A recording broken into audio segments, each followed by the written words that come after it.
So this last section deals with cerebral palsy, another disability that usually occurs in childhood, infancy, young adulthood. And so it is a permanent disability. It's not progressive. So once someone is at a level, it maintains there. So people with cerebral palsy have a limited ability to maintain their balance and posture, about 2 to 4 per 1,000 live births. This is especially common in babies that are born very premature. So the babies who spend time in the NICU, their brain may not have fully developed. The baby maybe had to be delivered early because the mother had preeclampsia. Or it could be a neurological injury before, during, or after birth. Usually some sort of lack of oxygen supply to the brain, bleeding, injury, infections. So it can, usually happens during the birth process. So cord wrapped around the neck and causing some type of brain injury. The signs and symptoms of cerebral palsy. It's interesting because they either have too little or too much muscle tone. So they have a lot of stiffness, or they have no muscle tone. They're very floppy babies. So, seems very unusual. Poor feeding. They don't have the ability to feed. They can't nurse. They can't use a bottle very well.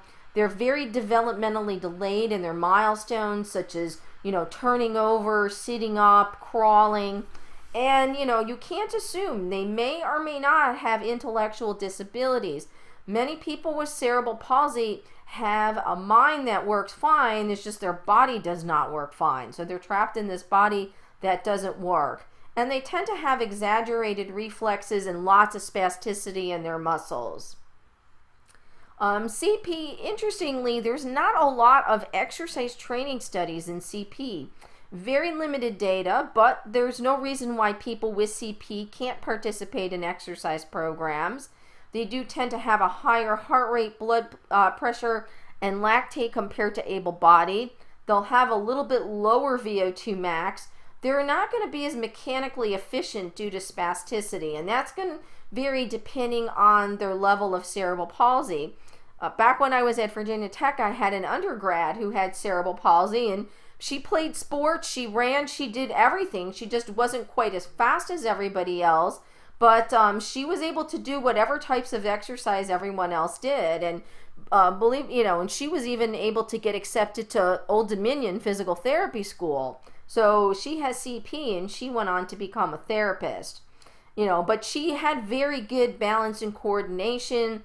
She had good training. She was very active, and she came from a family who was very supportive of her, who really encouraged her.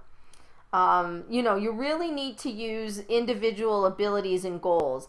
There is a cerebral palsy classifications for the amount of disability they have, and that's fully described in the chronic diseases text. I'm not going to go through those here.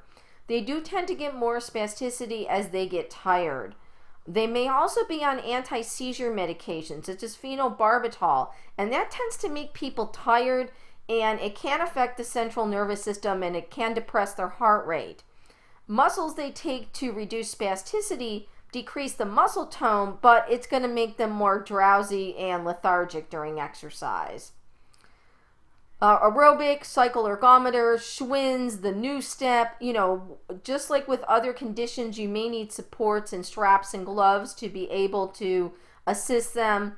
They may have difficulty with cycling if they have spasticity in their hip. Look at an 8 RM load or a 25 RM for endurance, or the number of reps in 1 minute. You definitely want to do goniometer and get, assess joint angles for flexibility. They're definitely going to need neuromuscular and balance training as well. And consider their medication effects and, what type of cognitive ability they have. But don't assume that they have, some sort of cognitive disability.